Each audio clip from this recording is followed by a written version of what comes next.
a geek. Talking baseball every week. 'Cause they're Gleeman and the Geek. And welcome to Gleeman the Geek. There's no fumbling in baseball edition.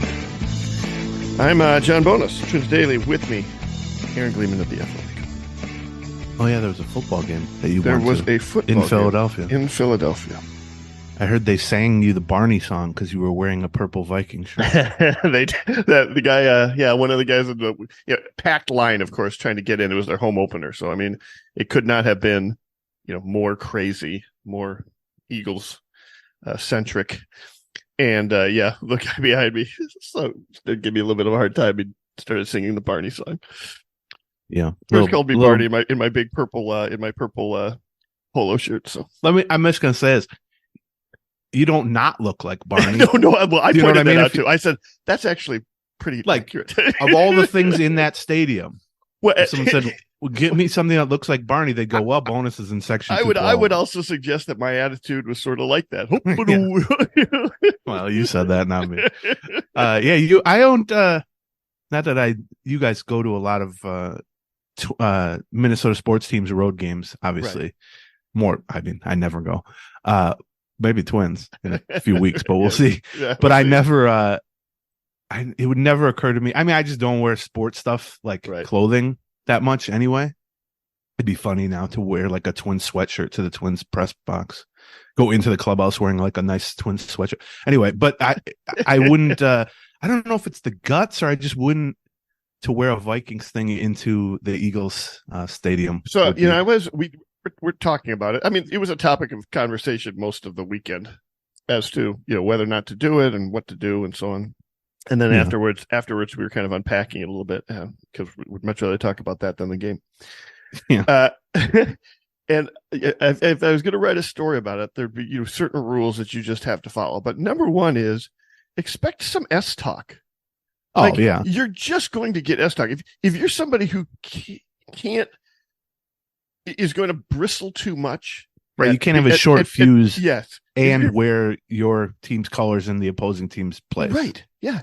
Because you're asking for S talk. Yeah. That's what you're asking for. Like that's the bare minimum. You have to be able to dodge batteries when they're thrown at you. Yeah. I mean, also the dynamic, I'm sure, changes depending on how the game goes too. Right. So if the Vikings are getting blown out, there's going to be plenty of S talk. But they're not going to be like wanting to fight you, right? Unless you fight back. Right. But if the Vikings are winning, then it's like, well, let's kill Barney. Yeah, we've been wanting to kill Barney for years. I would also suggest that the nicer seats you get, the less S talk or the less hostility you kind of run into. Where were you guys? We got pretty good seats. We were lower. I don't know. We were 30 rows up, but we were on the lower bowl. We weren't in the upper bowl. So, So, Twins wise. One of the downsides, not downsides, but weird sides of, I think it's been about 2-3 weeks since we were like, it's over. Yeah, right. And I know the initial reaction to that was like, oh, you guys are going to jinx them, or how can you say that? No, we're not going to do any of that. Jinxes are not things that exist. And if they do, John Bonus and Aaron Gleeman certainly do not have the power to wield them, or we'd have done it in the past. We'd have jinxed something else. Well, I try to reverse jinx all the time. Yeah, I mean, I jinx everything in my day-to-day life. I can't jinx anything. But one of the weird things when you declare it over, and it was, I mean, they've been 98% for 15 games now or whatever, is then the next week you're like, well, now it's really over. And then the week after that, which is like now, we're like, no, like it's like over. And one of the other episode names I was going to say was suggested was is this what it felt like to be Cleveland last year edition? Yeah. Right. Like it's not just that you're going to win. It's that everybody else is just falling away. The AL Central is not uncommon in the AL Central that it is a war of attrition, right? That you end up just lasting longer than everybody else, that everybody else gets just enough injuries so that they just aren't a capable team anymore. And that has absolutely played out that way this year. And, the Twins have not looked fantastic over September, but I think was Cleveland 4-8 or something? Yeah, the Twins have a winning record at least, and they played a pretty tough schedule up to this point. Now, from this point on, they played literally the easiest schedule in all of baseball, by a decent margin too. Because I mean, they just have 3 games against Cincinnati, and that's it. And then they play the worst teams in the league essentially down the stretch. You've reached the like over point. I don't know if that's enough. When the magic number can be reached by the team itself without the aid of losses by their opponent. In other words, the Twins' magic number now is 8 to clinch the division. There's 15 games left as we record this. We're recording this Friday morning. They're probably going to just win 8 or more games on their own, and it won't matter at all what Cleveland does. Now, where it matters what Cleveland does is when and where they clinch, because they're currently now 1 game into a 7-game road trip. Right. And, I think there's a decent chance they clinch on the road, which they're either going to clinch on the road or they're going to clinch like the first or second game back home, which I think is against the Angels when they return next, like in the middle of next week, basically. Because here's actually going to be my prediction, just because this would be the least satisfying way to clinch. They're going to clinch next Thursday, which is an off day for the Twins, between the road trip and the homestand, because Cleveland plays Baltimore. Oh, yeah, wow. and Cleveland will lose that. But, this is all just randomly me trying to do some math here. But I personally would like to see what it's like in a clinching clubhouse and wear the poncho and slap some goggles on so the champagne doesn't get in my eyes, and let any players want to dump something on my head. They've been wanting to do that probably for a few years. That's fine with me. And but I do think the way things are trending and the way that, the Twins setting up here, they got 3 more against the White Sox, and they got 3 in Cincy. I don't know. I think there's a decent chance they hit that magic number before. I guess it would have to be before next Friday, which is when their next home game is. But either way, this thing's happening. Unfortunately, Cleveland has a pretty easy schedule too, or maybe for sure you have a better chance of it happening at home, because Cleveland's schedule is, well, I mean, they do have to face Texas next, which is Texas is on fire again. Yeah, so suddenly they don't suck anymore, I guess. Here's a secret though about the notion. They've also got Kansas City. Right. Sorry, but here's the secret about Cleveland having an easy schedule. Cleveland is other people's easy schedule at this point. We talked about that last year with the Twins. Do you remember? Yeah. It got to, a little earlier than this point, but it was like, oh, we're looking at the Twins schedule. It's pretty easy. And then we reached the kind of epiphany that was like, oh no, the Twins have become the team that other teams circle on the schedule as, oh, we'll take 2 out of 3 there. We'll feel good about this there. But yeah, the Baltimore series they had, which we kind of thought, Baltimore have things sewed up by then. Yeah, Tampa Bay keeps doing well in this series versus Baltimore. They could actually have a real race here in the AL East to see who ends up getting that first round bye. Honestly, the Guardians might not finish in second place. They're only right. Yeah, you're right. Are they a game out of third place, basically, or a game and a half out of third place? I mean, they're very much closer to third place than they are first place. They're a game and a half up on Detroit right now. Right. I mean, I'd still, I guess, bet on the Guardians at this point to be better than Detroit, but that kind of speaks to, I mean, that's what happened to the Twins last year, basically. You go from thinking you're in a fight for first. Right. And the Guardians were leading the division at the All-Star break, by the way, by a half game, because the Twins really fell apart there at the last few, I don't know. That last series versus Baltimore mostly. Yeah. But it's kind of similar to what we saw from the Twins last year, and we're seeing it from the Guardians this year, which is you had the lead at the break. You kind of got to late August in a good spot if you're the Guardians, and then the wheels came flying off, and it's not that they're as banged up as the Twins were, but they're without Bieber, they're without McKenzie. But they have one of the worst records in the league since the All-Star break, essentially. And the Twins have, I think, the 4th best record in the American League since the All-Star break. And that's the whole thing. I mean, the Twins were a half game back at the All-Star break, and the Twins are going to end up winning this thing by 10 games, I think. 8 to 10 games, let's call it. Yep. And that's very similar to what we saw last year from the Twins and the Guardians. And so it's I like it better on this side of the aisle. Yep. But it's a familiar thing, and it is sort of what you just said, which is it was never the greatest race in terms of, these runners are going to set record times or anything. It was kind of a light jog towards a weird finish line. Yeah. And then the Twins just kind of never really stepped it up that much, started jogging a little bit harder, but they just kept kind of looking to their side, looking to the left, looking to the right, and all of a sudden there was nobody there. Yeah. And then you look behind you and it's just like a battlefield of fallen soldiers, like you said. And it's, I don't know, you can still coast across the finish line. And I think we hinted at this going back a couple weeks too, but we're starting to see this. Carlos Correa gets back-to-back days off. Bailey Ober is now going to make a spot start today. And they're basically pushing everyone back in the rotation. This would have been Lopez's turn, I think, but they want to give everybody an extra day. It's possible Ober stays and they just go to a 6-man rotation, but I'm not sure about that. But the purpose of this is what we talked about, which is what are the benefits of, all but clinching a division like this 3 weeks out. And one of the benefits is you can not care about these keep games your powder dry.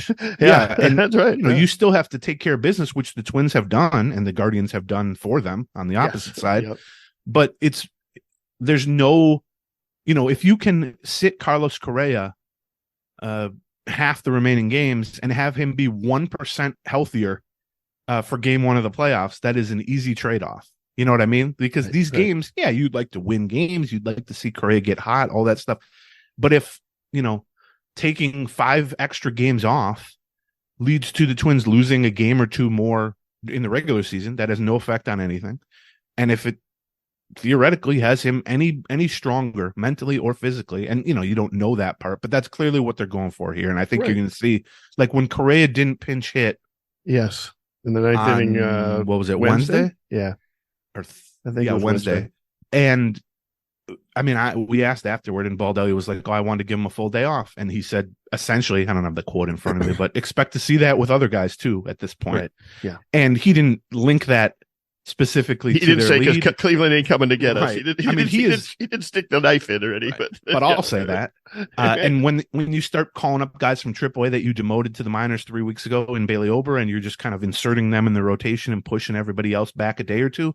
That's the same purpose. That's the starting pitching version of giving guys a few days off. And I will say Baldelli is the opposite of that in terms of, I mean, he's starting to get asked, and I'm sure in Chicago, I'm not there, but he'll be asked even more now. Are you guys looking ahead, or have you started to plot out playoff rosters and all? And he will not go down that path even a step. Like he rejects the premise of all those, and he's all the cliches of, we got to win tomorrow. He's not going to anger the baseball gods. He's not going to tempt the baseball gods. Yeah. Right. And I don't blame him for that, obviously. Sure. But we say this a lot with the Twins, and it's true of a lot of things in life, which is, what people say matters, but what people do will tell you more. And they can say every game is important now, and they can say we're not looking ahead to the playoffs, and we're not, counting chickens before they're hatched, all this stuff. But if you give Carlos Correa 72 hours off and you put Bailey Ober into the rotation and you push everyone back and you don't pinch hit some guys who might pinch hit, or maybe you don't go Duran back to back, which is how Griffin Jacks ended up in the 9th inning of that game 2 days ago, because Duran had pitched, I think, 10 pitches the day before. That's right. And, you can start to see even some other subtle things too. That's far more powerful in terms of showing you or telling you than any words they could say. And so that's kind of, I think, where they're at. And it's not a surprise. I mean, we kind of expected this coming, but we're seeing it now. And so I know it's for the section of the fan base and media sometimes who are fully committed to just complaining no matter what. These are going to be a difficult couple of weeks, because you can't really, you can continue to complain about the present. You can go, well, why didn't they pinch hit Correa? That was a winnable game and all. Right. But a lot of your audience for those complaints, if they're not already tired of the complaints, are just going to go, well, yeah, who gives a S? Right. Like, yes, what do we now? Right. You can save all that complaining for 2 weeks from now and then unleash it if they lose a playoff game. Yes. Right. We know that'll happen. But yeah, it's a weird time. The games matter, and you want to keep performing well. And you want to literally clinch the thing. You don't want to leave it up to 99.9% for that long. Right. But beyond that, it's just, you're just kind of going through the motions here. You're just trying to stay. You don't want to get any less healthy than you are now. And in the Twins case, which we'll talk about here in a minute, you got some key guys who are on the verge of either rejoining you and being kind of integrated back into the mix here in time for the playoffs, especially in the bullpen, or not rejoining you and you just sort of cross them off the list and they're no longer a factor for this season or maybe beyond. So those are the kind of what hangs in the balance here. Yeah, one of the big stories over the next, or one of the things I guess to track, even more so than wins and losses, even, is just usage. How many pitches do they let Maeda throw? Who comes in to pitch this particular situation? Who's got the day off and they don't show up in a pinch hitting role? Which reliever? I'll mention again. Twins Daily has a daily recap of the game, and at the bottom of everyone is what the reliever usage was and how many pitches they threw yesterday and how many pitches they threw the day before that, etc. It's great when the games actually matter to take a look at that and say, okay, well, here's the guys that are available or probably aren't available, or here's the guys who are going to be of limited use today. But it's also really handy right now when you're trying to kind of figure out, well, it's interesting. They had a 1-run lead here, or they had a tie game and they chose to go this direction as opposed to that direction. And a lot of times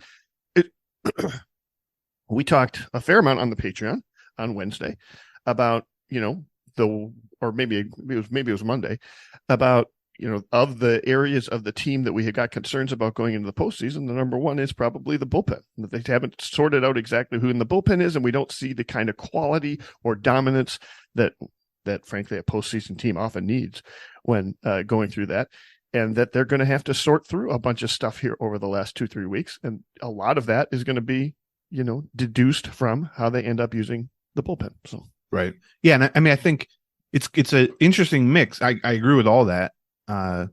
And people should sign up for the Patreon at this point. They should. 2 weeks down the stretch and into the playoffs, it'll cost you about $5 for all that. We have more people on the Patreon than we've ever had before. Is that what you told me?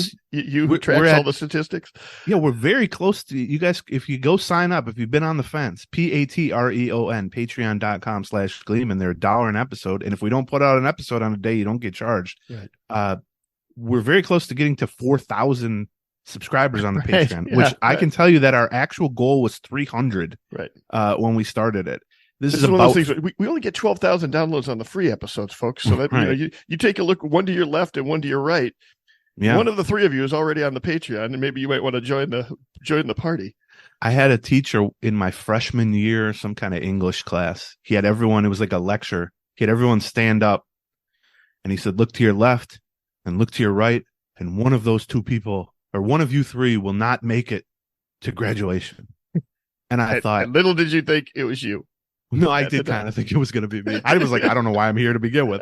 But I thought, what an overly dramatic thing in a freshman English comp class. Like, but not overly dramatic is that you should be joining the Patreon. Get us to 4,000. 3,000 is like, okay, that's an exclusive club, the 3,000 hit club. 4,000 though is just, that's Pete Rose territory. Yeah, that's Pete Rose, Ty Cobb. Maybe not the greatest guys to be with necessarily, but yeah, with the bullpen, it's a mix of things, because you're going to see the established guys, the guys they know they're going to want to pitch in key spots in October, which is Duran, Jax, Theobar, Pagan, those four. I would say.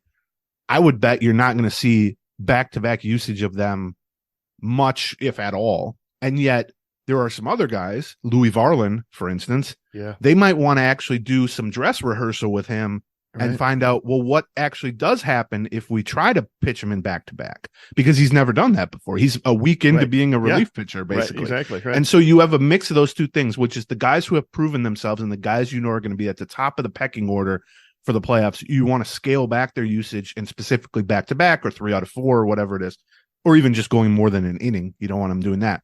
But then there's some other guys, Louie Varland.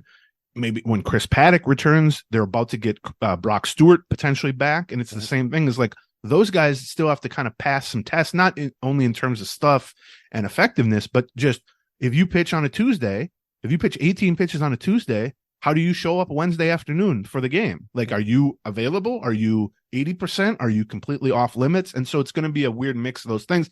It does kind of work out, because as you scale back the usage of some of your high leverage relievers, that means those opportunities, those innings that have been scaled back, or those high leverage appearances, need to go to someone. And it's like, well, okay, we'll give them to Brock Stewart and Louie Varland and Chris Paddack and I don't know, Cody Funderburk and who knows. So a couple of those guys, they need to get back healthy still, which we're going to talk about in a second. But I had one other. I always have an intro, like hit this stuff right off the top. Okay. I don't know that we ever quite get to it, but Baldelli is likely leaving he is leaving the team this weekend at some point because his wife's going to give birth to twins here very, very, very soon. So that's another interesting timing on that. That's probably not that's not exactly when you'd want to have kids if you just as the beginning of the postseason run. But. Yeah. You start to do the math on that. Yeah, I probably didn't think about that back in January. I was in an elevator. I won't say who it was, but I was in an elevator with an ex-player, like a couple, like last homestand, right. And they were talking about something, and the player said, "Yeah, I got I don't know, 6 kids, and 5 of them were born in the same month, or 5 of them were born in July." And and he looked at me and he goes, "I see you trying to do the math on that." And I go, "You're right. I am trying to do the math on that." And he goes, "Yeah, I used to get real excited when the season ended because it was 9 months. Finally get to sleep in." Yeah. Do the math on that. It was funny. Right. Before we get into any other topics, let's quickly cover just a couple of sponsors. Okay. Because we got a few to hit today. Starting with Harry's Razors. Harry's Razors not only revolutionized the industry with this delivery of razors for half the price, and quality razors, 5 blades, great packaging, etc. But they also continue to improve things. Their latest, they've got this crafted razor handle set, and I saw it, and as I sometimes do about every year or two with Harry's Razors, I upgraded. I decided to get it. I wanted to have that. Sitting in my bathroom instead of the old one I had, and then I took the old one. In this particular case, I turned it into my travel razor, which is nice to have here while I'm in Philadelphia. In the past, I've given them to Chrissy and said, "Hey, you want to try using Harry's Razors?" I give them to my son, who's now left the house. Both kids are gone now. I can't give them the Harry's Razors anymore. But I would suggest you go out to harrys.com and check out their new crafted razor set. Yeah, it comes with a craft handle, 5-blade German engineered razor cartridge. You get shaving gel with it, and then also the travel case or cover, which like you said, I'm always impressed. They always, once in a while they'll send us the new samples to look at before we do a new ad for it, and I always say it makes me feel like Don Draper. Like it makes me go, "Ooh, I'm gonna shave today," like before I go to the office or something. And you can get all of that. It has a $17 value, the craft handle starter set, and you can get it for just $10 if you go to harrys.com/Gleeman. That's harrys.com/Gleeman, harrys.com/Gleeman. Elevate your shave with the latest and greatest in Harry's razor handle lineup today. Yeah. And next, I know it still feels like summer there in Minnesota, but I think we're kind of starting to see the leaves change a little bit. And that suggests things are going to get a little cooler.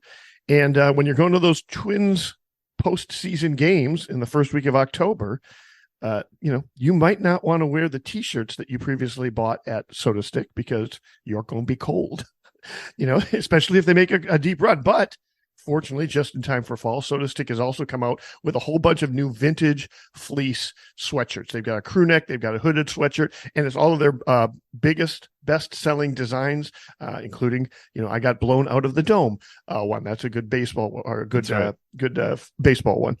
They also have a row the boat collaboration with PJ Fleck for the Gophers fans out there, which has hoodies and crew necks in there.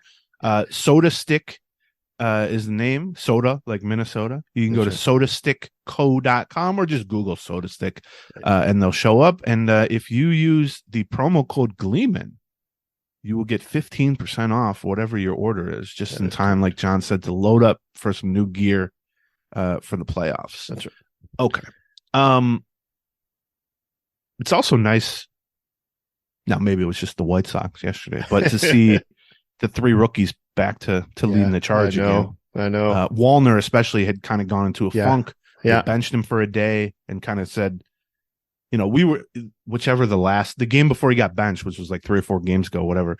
Post game, and we go into the clubhouse, when we walked in, he was sitting with David Popkins, the hitting coach, looking at an iPad by the indoor batting cages. And then we did interviews with multiple people. And then when we were leaving, he was still sitting with David Hopkins looking at an iPad, and he was just shaking his head over and over. And you could just tell from his body language during the game, he was just so frustrated. He was swinging through high fastballs, just pitches that I'm sure he spent his entire life destroying. Right. And all of a sudden, for a couple of weeks there, he hadn't. And so the Twins thought, well, we're going to work on some things mechanically, which is, we saw the start of that when we walked in. But then, also just a little bit of a mental break, just a little bit of a reset. And he gets back in the lineup, hits some balls hard, has some balls find holes.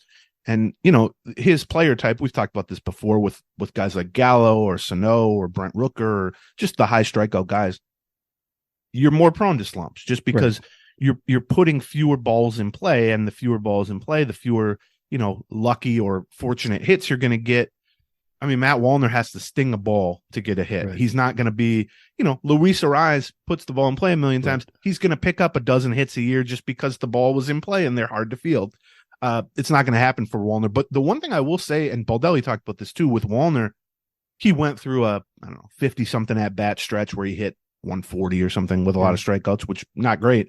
But he drew a lot of walks during that time too. And I think that it wasn't so much that the quality of the at-bats suffered.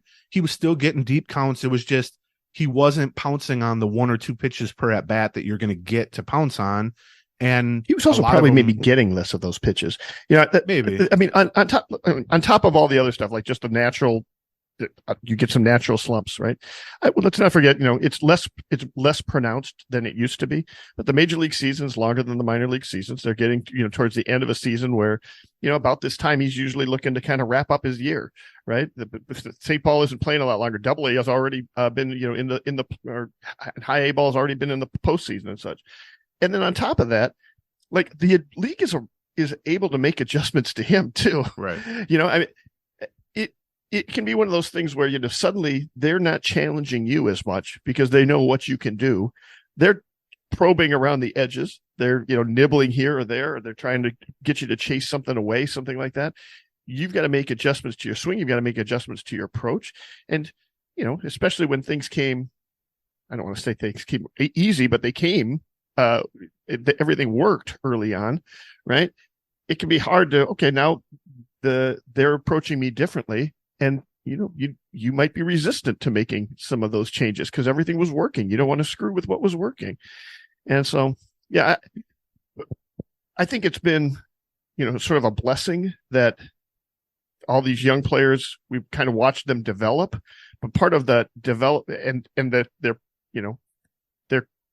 better, seemingly going to be better and better hitters the longer they're in the majors here, the more they get used to things. So where they were in May or June or July when they first called up, they should be at a better place in September. But that is not a smooth incline into productivity. That is a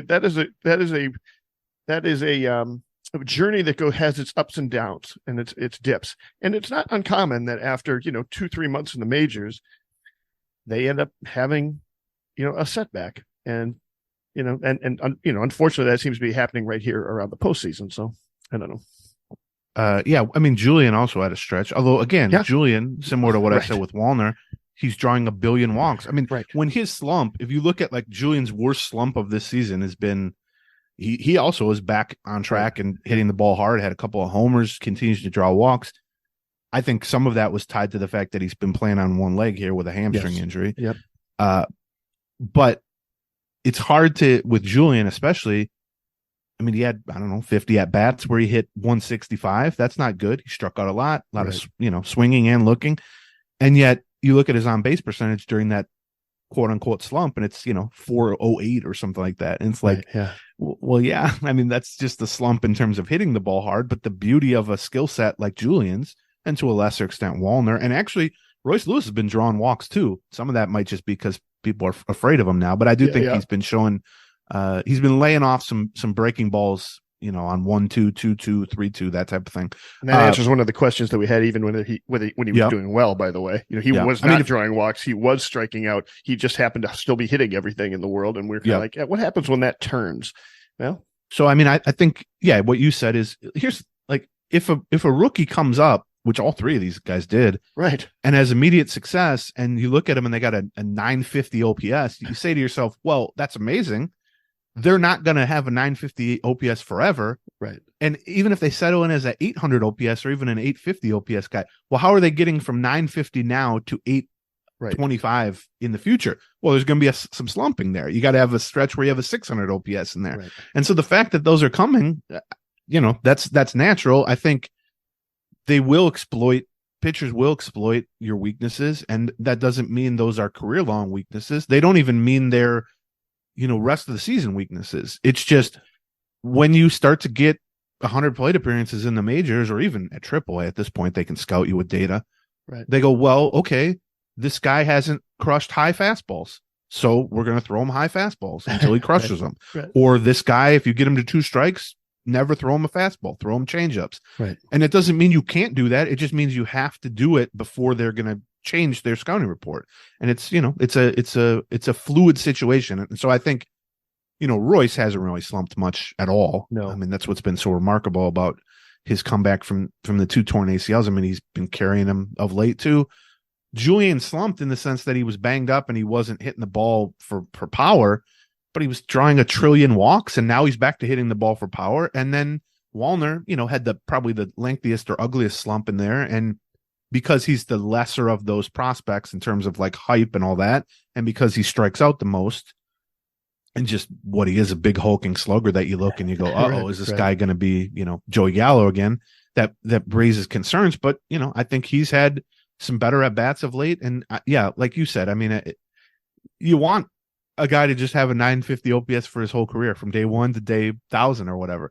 But that's not how it goes. And so I think this is an interesting little opportunity to go along with what we said about giving guys rest, dialing back to high leverage reliever usage and trying to mix and match some things and find out about some things. The other thing you're going to find out is, how does Matt Wallner enter the playoffs? Does Matt Wallner enter the playoffs on a good stretch or a bad stretch? Is Royce Lewis still on fire? Is Ed Julian, all this stuff. And so every sign that I've seen, even during some of these slumps, I think has been so encouraging from these 3 rookies. And we've talked about this, but I think people are going to look back on this, rookie hitting class here and go, well, we knew they were good, but man, this is a real rarity to lead a team in the second half into the playoffs. 3 guys who all came up mid-season and all just, have a 850, 900 OPS or something like that. So they just made the Bailey Ober move official. Okay. So Who did start tonight? Down? Brent Hedrick goes back down to, I guessed as much seeing as to he pitched AAA last night. Yeah. In addition to the rookies, there's a couple other lineup things that we can touch on. So since we last did this show Friday, Kirilloff returned, and Joey Gallo for about the umpteenth time avoided being designated for assignment or release by going on the injured list with a sore, I want to say left foot. Doesn't matter. I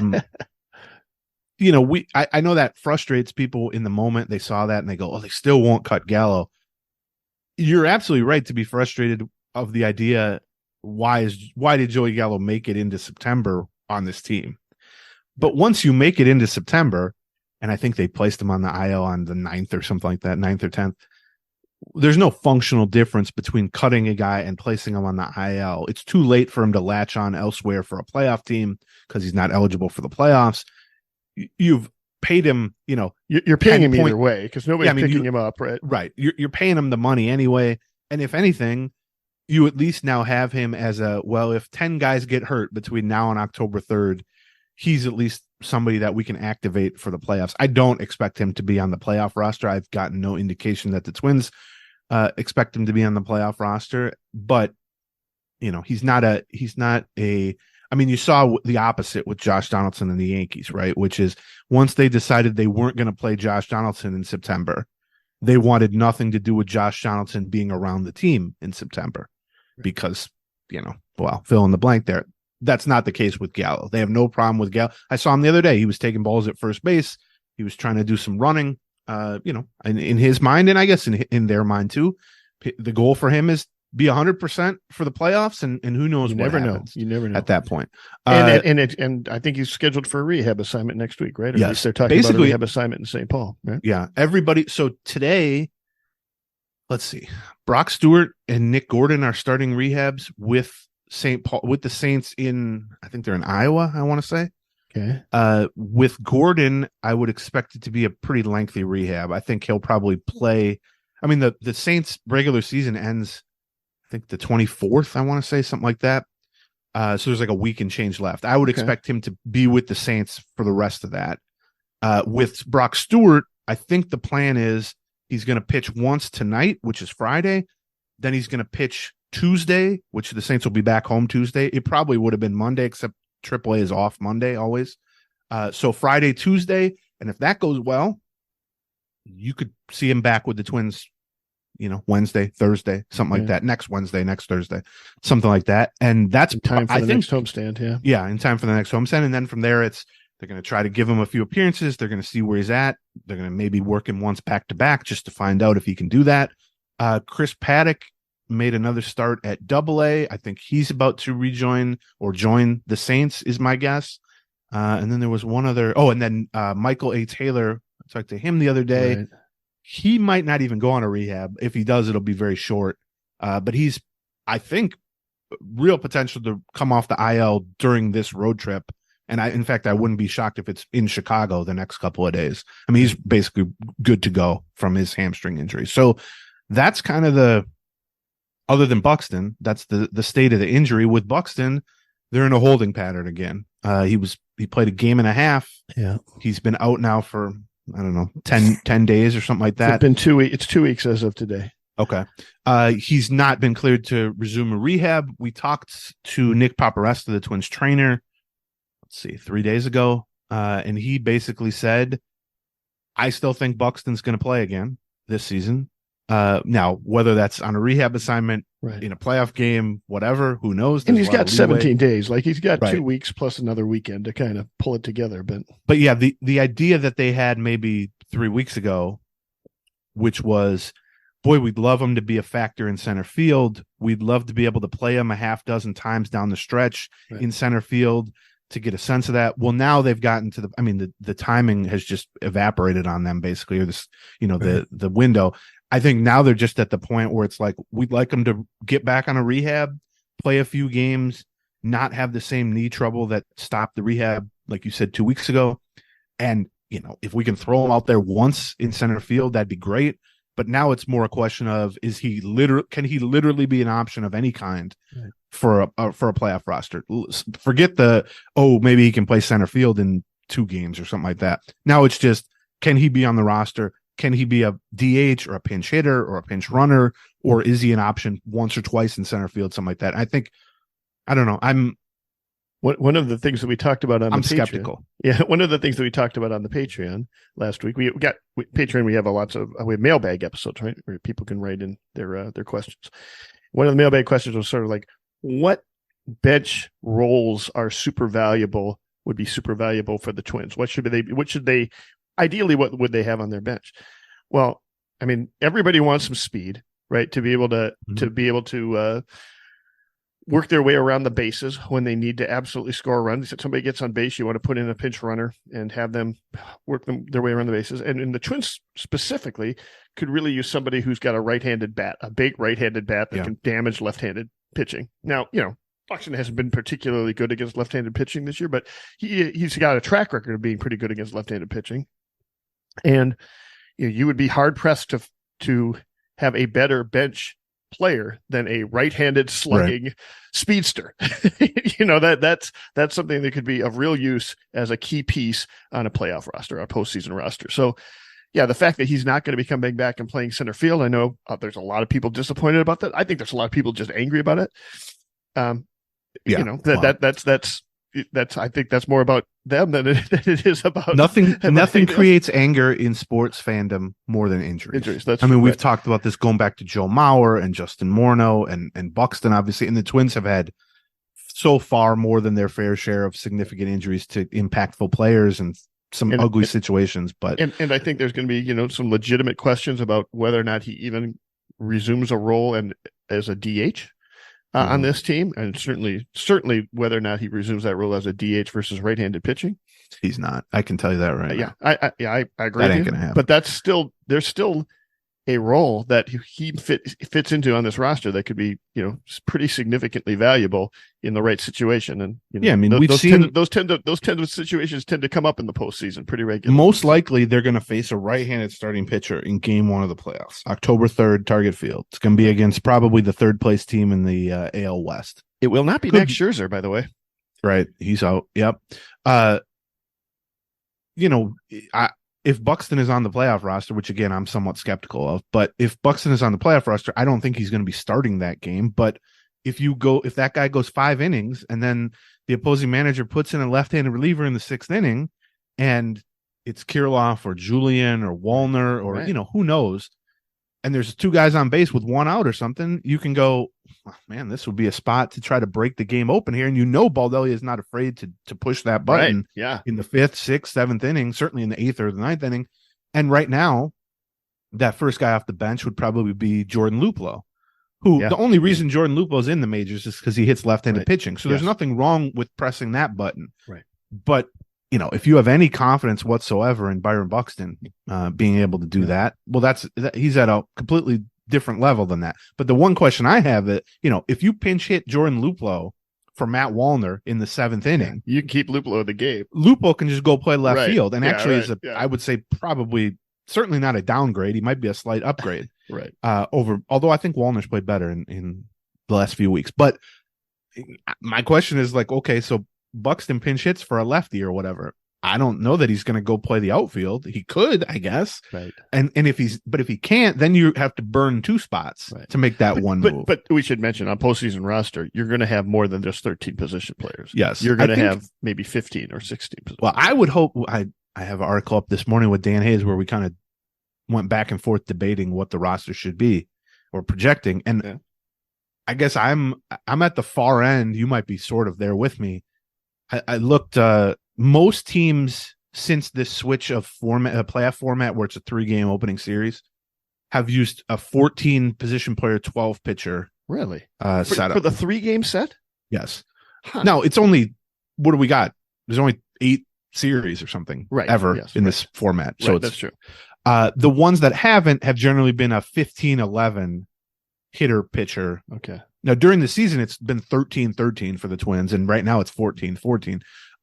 I'm of the belief that if I'm making out a roster, unless you're really in some interesting circumstances where you're just so heavy on great relievers and you just don't have good bench bats or whatever it is, I think my default might be 16-10. And I certainly wouldn't go beyond 15-11, 15 position players and 11 pitchers, just because you need 3 starting pitchers. You don't need other starting pitchers unless they're going to be in the bullpen. Right. And when I say be in the bullpen, I don't mean like a break glass in case of emergency thing, because who cares about that? Right. I mean, you might actually pitch them in a spot that matters. And if you have 3 starters, even with a 15-11 breakdown, which is essentially 2 extra hitters than you've carried the whole season, that means you have 8 relievers. Yeah. And for a 3-game, it's just essentially a normal regular season series, 3 games in 3 days. That's all it is. You need 8 relievers for that, or you need more than 8 relievers for that. So now Dan, I make the case for 16-10, but I don't think that's how the Twins would lean. I'd actually think they're more likely to go 14-12 than 16-10. Right. Yeah, I agree with you. Dan is of the belief, and Dan tends to know these type of things, that they're going to go 15-11, which that's fine with me. That would be my second choice, I guess. If it is 15-11, though, you're essentially deciding between Buxton for that 15th position player spot. Yeah. It would be Buxton or Stevenson, or Buxton or Gordon, essentially. Now, I would like to find a way to get both on the roster. Now, Buxton's health situation might make that a moot point. Right. I mean, a week from now, if he just gets shut down, well, okay, that solved itself. But I'm like you said before, we talked a lot about how. Now you're assuming Taylor's back and healthy and roaming center field. Okay. Right. He will. I mean, I honestly think Taylor's. I agree too. I would. Taylor's the same thing. Right. Probably going to play before our next episode, which is Monday on the Patreon side. But whether in he'll the stay playoffs, healthy is the question. Oh yeah, that's the other thing. But in the playoffs, roles that, for instance, a pinch runner over the course of 6 months and 162 games is largely kind of a wasted roster spot if they can at least start a couple games a week or be a bench bat or something like that. But a pinch runner in the playoffs, someone like Andrew Stevenson, who's a legitimate, top of the scale speed guy, but also speed is not in it. That's valuable. I mean, Nick Gordon's fast too, right? But Nick Gordon is not nearly the threat of a base stealer in terms of aggressiveness or just frequency as someone like Stevenson or Willie Castro. What makes Willie Castro so valuable as a base runner this year, and I think Stevenson has shown the ability to be the same way. Stevenson sold 45 bags at AAA, and he's got 3 or 4 steals already with the Twins. Right. It's not only that they're fast. I mean, they are very, very fast, which, that helps you. You can score from second on a single. You can score from first on a double. But if you want someone to actually go from first to second on a steal, being fast is only half the equation. The other half is this guy going to attempt it? Is this guy going to push it? Right. That's right. And is he aggressive enough? Right. Right. Yeah. And that's what we see with Willie Castro. If you put Willie Castro in as a pinch runner, he's running. Right. And I think we've seen that largely with Stevenson too. And so that sometimes by the way, sometimes that means you got to go early in the count. Yeah, first pitch. You can't take the chance that those first 2 pitches are put into play. You might have to go before you actually see his move. You might want to go on the first pitch, and that's one of the ways I love. Actually, one of the things I love watching about. You see somebody with stolen base totals come up. I do like seeing. Okay, is this guy got the cojones to go on first pitch? Because almost always they want a little bit of a break. They want to see They want to see a move. They want to draw a throw, something like that. Kind of see what's going on. Right. Going on first pitch is more dangerous. Because and also in part because the pitcher can just waste a pitch, like the beginning of a count. They're not behind in the count. But going on the first pitch, if you're unsuccessful, it's all a disaster. But if you go on the first pitch and you're successful, the real added bonus to that is now the batter, who's trying to drive you in from second base, has essentially a full at bat here. Right. They're either up 1-0, in which case great, or they're down 0-1, and they still have the ability to fight back from that. Right. That's right. But if you wait until the third, fourth pitch, you might steal second with 2 outs. Yeah. But if the guy's in a 1-2 count by the time you steal second, well, it's like, okay, what have you really left on the bone? What kind of meat have you left on the bone for this hitter to do his thing? But so this all comes around to the notion of, if it's a 15 position player roster and Buxton is healthy enough to play, that's why I would push for 16, because I really think Andrew Stevenson, and I know there's maybe a case to be made for Gordon, except I have no idea what to expect from Gordon. I don't think they do either. He's been out for 4 months. I think Stevenson specifically, because of what we just talked about. Yes, he's a left-handed bat. I think he's not that much worse as just a left-handed hitter than Gordon necessarily. He had a good season at AAA. He's been in the majors for 250 games. He's like a, low 700, high 600 OPS type of guy. He's a very good outfielder. He's a better outfielder than Nick Gordon. He's a legit center fielder who I think is excellent in the corners. Nick Gordon's fine in the outfield.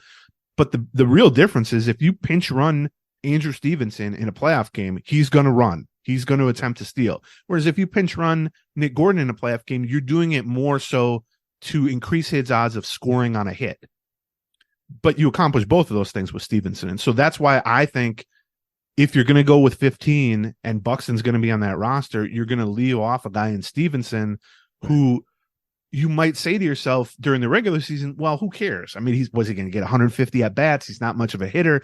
But things become so magnified. The value of going from first to second in a hand-picked spot in the late innings of a playoff game has such huge value that I really would like to see them find a way to get Castro, who's going to be on the roster, obviously, Castro and Stevenson in part because you can use that twice in a game. It's not you can only use it once. Exactly right. Yes. But in part because I think Castro's going to be more involved in the offense. I mean, Castro might start some games. Castro certainly is going to come in as a pinch hitter or at least get multiple at bats in games. So you don't want to exhaust your one sort of, put this guy's wheels into play with Castro either at the start of the game or in the middle of the game and then not have that on the bench. Now, I will say if Buxton is healthy enough to play on a playoff roster and he's healthy enough to potentially go stand out in the outfield a little bit, well, he's probably healthy enough to steal a base. Right. I don't know how he'll look after he steals the base. You might have to cart him off from second base, but I think he is 9 for 9 on steal. I mean, he can be an aggressive base runner too. Right. And so that's kind of why I would prefer 16. But I mean, then you get into a spot where you're not keeping someone like Paddack, or you're not keeping someone like Funderburk, or whatever it may be. I want to take a look at the other side of that in a second. But first, let's cover another one of our sponsors, BetterHelp. Here's why we like BetterHelp. As somebody who has personally decided, hey, it's time for some therapy on this thing that I'm dealing with, right? I this felt thing like being me, this thing that I'm dealing with. Maybe, I have a name, John. Maybe. As somebody who's gotten to that point, I was shocked to go that was not as big of an obstacle as that was to overcome, to admit to myself, I've got to do something about this. As big as a decision that was, I was stunned by the fact that I then went, and now what? Right. And in our case, it was like, okay, talk to friends. Does anybody have any recommendations on therapists? Do they have any spots open? It's hard enough, like you said, to convince yourself that you're going to actually take the steps to get some help. It's probably something you've been thinking about, but there needs to be no further barriers for entry, because any other speed bumps there are just going to push you off track. The beauty of BetterHelp is they can set you up with a real licensed therapist, typically within a couple of days. If you want to do a video chat, you can do a video chat. If you don't want to be on video, you do a call. If you don't want to be on a phone call, you can do a live chat. They'll tailor it to whatever your comfort level and your preference is. You can talk to them, real licensed therapist. And BetterHelp is giving Gleeman and the Geek listeners 10% off your first month to give it a try. You go to betterhelp.com/Gleeman. That's BetterHelp, HELP.com/Gleeman, and you'll get 10% off your first month. We will be coming back from our trip to Philadelphia on Monday, and one of the things that we all love to do when we come back from one of our trips is have BetterHelp, or not BetterHelp, HelloFresh waiting for us when we get back, or being delivered like the next day, right? You're coming back from a trip, or you're just busy. You're dealing with some projects. You got school starting up here in September. September is always the craziest month that for Chrissy and I, we felt like September and May, everybody has to have, back to school meetings for every activity they do. The sports schedule kicks in gear. You don't have a lot of time to screw around with a trip to the grocery store. How about just letting HelloFresh help you out a little bit? Yeah. The way it works is they deliver fresh, portioned out ingredients for your hand-picked meals. They have a whole selection, a whole menu that you can pick from. If you're vegetarian, if you're a meat lover, if you got family, they have meal plans, kid-friendly, specifically tailored to that. You pick what you want. It changes every week.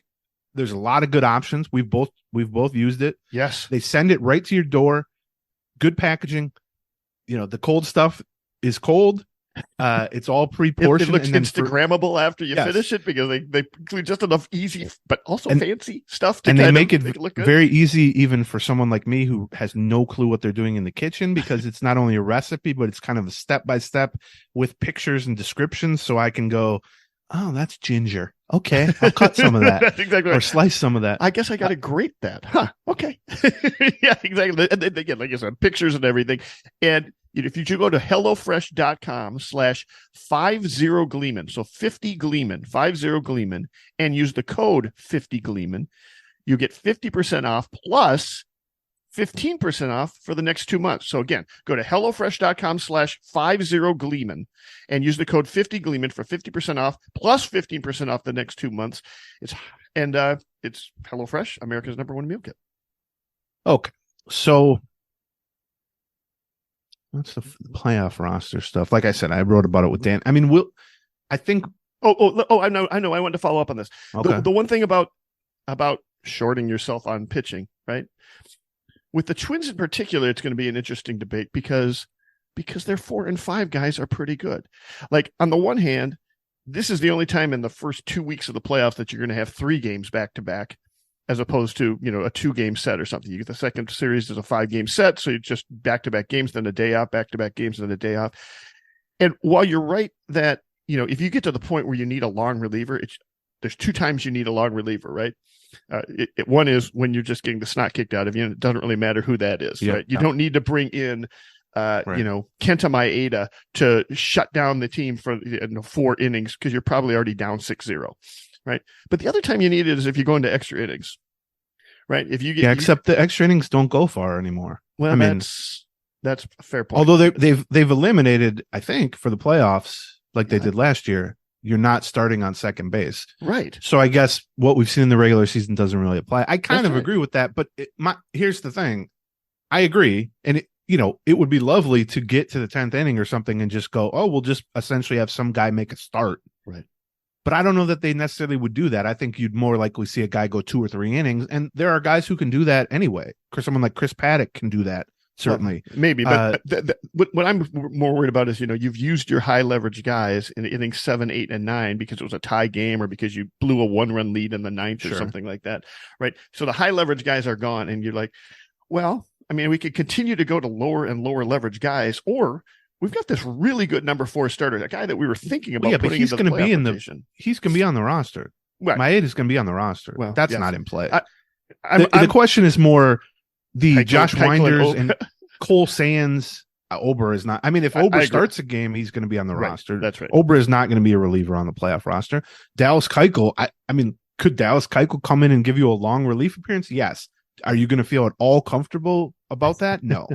And so, if the argument more is so about than if there was a Maeda, runner starting on second base, I am. I guess, yeah. But yeah, I mean, I don't think the argument is about Maeda. Maeda is going to be on the playoff roster one way or the other. I think it's more about they've spent so much of the season devoting 1 or 2 or even sometimes 3 spots in the bullpen to Cole Sands and Josh Winder and Brent Hedrick and, fill in the blank with that. And, you can argue about how much purpose that has served during the season. I think the fact that someone like Cole Sands pitched 11 innings in 70 days on the roster kind of suggests even during the regular season, that's not really needed. But I guess that's where I differ a lot from kind of the conventional wisdom with playoff rosters, which is I think teams treat them too much like a regular season roster. And I mean that even if they go from 13-13 to 15-11, but they're still making decisions on that 15-11 split based on, well, we'd really like to have this guy available as a long reliever. But as you said, if you're in a spot where you're putting in a long reliever, it's over anyway. You're screwed anyway, probably. Yeah. And sometimes I don't think, or you're in a extra inning spot where let's be honest, I'd rather turn to a bunch of 1 inning guys in extra innings than put Cole Sands or Josh Winder or for Brent Hedrick in there. Right. So I guess, and I would argue that they haven't gotten great efficacy out of those spots even during the regular season. Of course. In the playoffs, it's just, what are the odds that you're going to not be able to cover 3 games in 3 days? That's all it is, with a day off before and a day off after. 3 games in 3 days with an 11-man pitching staff, when, keep in mind, now you're not going to see a lot of really long starts in the playoffs, but you are using your 3 best starting pitchers. You're not using Dallas Keuchel. You're not using spot starters where you might have to blow up the bullpen every time. And so, yes, I think the Twins and other teams do tend to lean towards the break glasses in case of emergency stuff, and they tend to kind of overprotect themselves from a pitching standpoint. And I get the mentality behind that, where you start to envision these scenarios. Like you said, it's the 12th inning and we've used all our medium and high leverage guys, and now we just don't have anyone. So they keep guys on the roster for those spots where they go, well, at least we can turn to Josh Winder for 3 innings here. And it's like, yes, that might come up once out of 50 playoff games. Meanwhile, you can pinch run Andrew Stevenson once in every playoff game. You can pinch hit, Byron Buxton, or you can pinch hit Luplo. I just think, to me, I want to be more, I guess, proactive with some of these last spots than reactive or emergency based. And that can come back to haunt you. It's like Baldelli talks about this with pinch hitting or starting both catchers in the lineup at the same time. It looks really, really stupid if you start a catcher at catcher and your second catcher at DH and one of them gets hurt, and then you have to pull your DH and you feel really silly. Yes. But is that silliness that you feel in that moment worth 162 games of wasting a roster spot on a third catcher and or just not feeling like you're able to pinch hit your backup catcher? And it's a little different situation in the playoffs, because if you get into a tricky spot and the emergency glass needs to be broken and you don't have something there, you're going to be in a difficult spot. But I guess my goal would be thinking, what are the actual, when it's the 26th spot or the 25th spot, and you're debating another long reliever versus Stevenson or versus, whatever it may be, or another middle reliever versus long reliever, I guess I would just focus on, let's not get theoretical here. Let's not talk big picture here about we need the innings, we need the coverage. Think to yourself, what are the actual scenarios where we would want to use this guy versus that guy? And I just think it's a struggle to find actual scenarios where, other than just, oh crap, what do we do? In which case it's all hands on deck anyway, with a long reliever or a low leverage arm versus, well, I can think of all kinds of scenarios where you're going to use Andrew Stevenson. I mean, we've already seen it since he's been called up. And so I don't want to come across as like the world's biggest Andrew Stevenson fan. I mean, he's fine. Right. But I think just that sort of prototype or skill set, to me, tends to get undervalued. And you can think back to, I remember Terrence Gore on some of those Royals teams, or Billy Hamilton has been used this way by playoff teams. I just think that is the one weapon off the bench that you can feel almost certain you'll be able to deploy in a spot that matters. And that's really what my focus would be for the playoffs. Now, again, though, all this might be moot if Buxton's not ready to go. Right. In which case, Stevenson's on the roster. They get to keep 8 relievers, and it all works out. I think the Funderburk one is also another. Well, that's another good point. Like a second lefty. I'd forgotten about him. I mean, because you've got 9 guys that are just absolutely going to be on the roster, right? You've got the 4 starting pitchers, and you've got the 4 relievers that they've used all the time, and you got Varland. Right, like that right now. Those 9 guys are absolutely going to be on the roster. My guess is Keuchel is on there as we need long innings and low leverage. You don't think Keuchel's going to make a Keuchel will be on the roster? Because this is right. Keuchel is the prime example of precisely what I'm talking about. Right, I know. Yeah, which is, you think, I don't mean you, but theoretically you go, well, it'd be great to have Dallas Keuchel for the, if he needs to go 5 innings. Then think to yourself, what does the game look like in which you're calling on Dallas Keuchel? The game is a mess at that point anyway. Right. It's already an emergency. But if it's a mess anyway, you don't want to be burning out all your high leverage relievers on 1 inning starts at the bottom. You want somebody to carry. You absolutely do want to. I want to burn through every leveraged guy I possibly can before I turn to a long reliever. It's the opposite of the regular season. You have no fear of burning through those guys. You want to burn through the 1 inning guys because the 1 inning guys have a better chance of not giving up a run in their 1 inning than Dallas Keuchel does. But in a game that's gotten away, and I've got a 3-game series, if in game 1 I end up getting a clunker from whoever's pitching, right? You give up 6 runnings in the 3rd inning. Am I turning to Maeda then to close it out? Now I don't have Maeda as a high leverage arm when I thought he was going to be sort of available high leverage arm. You turn to Louie Varland or Chris Paddack or Maeda for 2. I mean, whoever. It doesn't, like, I get what you're saying, but here's the thing. I don't want to pitch Durant at all. I don't want to pitch Jax at all in that situation because I'm not going to. You don't have to. I want them when unless the starter's getting knocked out in the 1st inning. I mean, you got to at least assume Pablo Lopez and Sonny Gray are going to give you 4 innings, right? I mean, if you don't, you're planning around scenarios that you're effed anyway. Like it literally doesn't matter. Like if you're getting 1 2/3 innings from Pablo Lopez and Sonny Gray in playoff games, guess what? That series is not going well for you. I get what you're saying. You want to avoid using good relievers in spots that don't matter. My point is using roster spots on spots that don't matter, or planning for that to use roster spots on spots that matter, is effectively the same thing. So yes, if Sonny Gray leaves after 2 2/3, you're going to end up having to pitch Paddack, Maeda, Varland, somebody like that, Funderburk, maybe if he's the last reliever. But also, the next day then, you weren't going to pitch those guys in hugely important spots anyway. Those are still your kind of secondary or 3rd guys, right? I mean, yes, you don't want to pitch Duran in a game that's a blowout, but I think we're kind of overreacting to the idea of quote unquote only having an 8-man bullpen for a 3-game series. Like, what are we really talking about here? Oh no, the starter left early. I only have 8 choices to finish this game in the bullpen. How will I ever stay away from the 3 guys I trust? I think you can figure out a way. Now, again, though, this is my thoughts on it. It's been a while since I've managed a Major League playoff game. I can't remember the last time I did. And so I'm not saying this is how the Twins approach things. They may very well keep Keuchel. I just would not. So if you had 10 spots, we went 16-10, who would your 10 be? Let me see. I would say right now.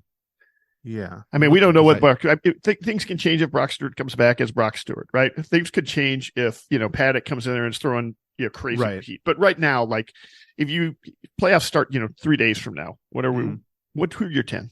Well, so Sonny Gray, Pablo Lopez, Joe Ryan, those are your 3 starters.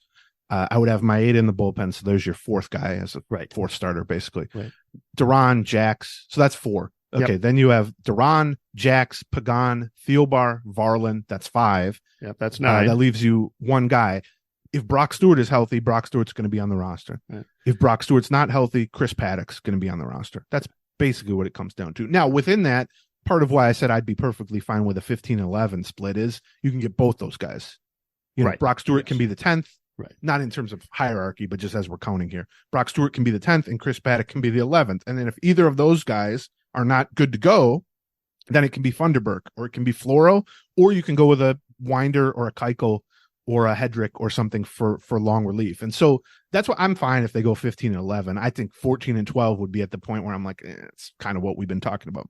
Paddack in his starts down in AA or in his appearances in AA, has he been stretching out a little bit? Is he at 50, 60 pitches or is he at, he's not just going in as a 1 inning, 2 inning guy. He's been stretching out a little bit. 2 or 3 innings so far. So, I mean, it could be that the, quote unquote, long relief option in a low leverage situation is either Paddack or Keuchel, something like that. Right. I mean, even in the list I gave you there, or maybe Varland. Right. Varland can absolutely go 2 or 3 innings.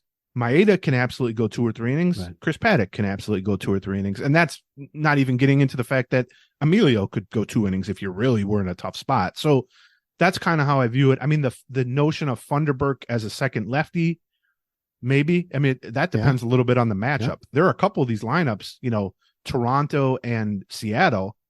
So who cares about a second lefty? They don't have lefties that you are that worried about. Right. I mean, they have 1 or 2 lefties in the whole lineup that you would care about. So, I mean, that'll play a factor as we can have a more kind of less theoretical and more specific discussion about this when it's maybe down to 2 teams that they're playing. But right now there's legitimately 4 in the mix here that they could be playing. Yeah. Like, if you're playing Texas, I might want a second lefty for Corey Seager or whoever. But if you're playing Toronto, who cares? Like, I wonder if 2 weeks from now, when we do the Friday free show, if we'll have a better idea of who that last spot is going to belong to, or if we'll still be looking at 2 or 3 different teams that are there. It's just such a crazy race in the AOS. Just as it looks like one team is pulling away, they come back to the pack. Just as it looks like one team is falling out, they get a little bit hot. Yeah. You got 3 teams with playing, 20 game above 500 baseball right now. And it could very well be going into that last weekend when Twins still have to face Colorado in Mile High or not in Mile High, but at Coors Field there, that we still might not know exactly who their lineup is. We might have to have this non-theoretical discussion on the Monday Patreon following it. You're right. Literally, although I think like Toronto has really slipped of late, although Texas slipped and has now started to play well again. Yeah. I do think like within a week, I bet it's, because right now it's the 3 AOS teams or Toronto, like theoretically. They all have a decent chunk of the pie of who might the Twins play. My guess is a week from now, it'll be 3 maybe of the 4. Like one of those teams is either going to rise up, which or fall back. But yeah, you're right. I mean, it's very possible they don't know. I've been thinking that for 2 weeks though, and every time I look around, I mean, right now you've got Texas facing Toronto this weekend, right? Yes, that is. I mean, Toronto's lost 4 in a row, and Texas has won 5 in a row now, I think. I mean, Toronto just got swept by, I don't even know who. I saw the headline, but okay, let's see. There's a couple other.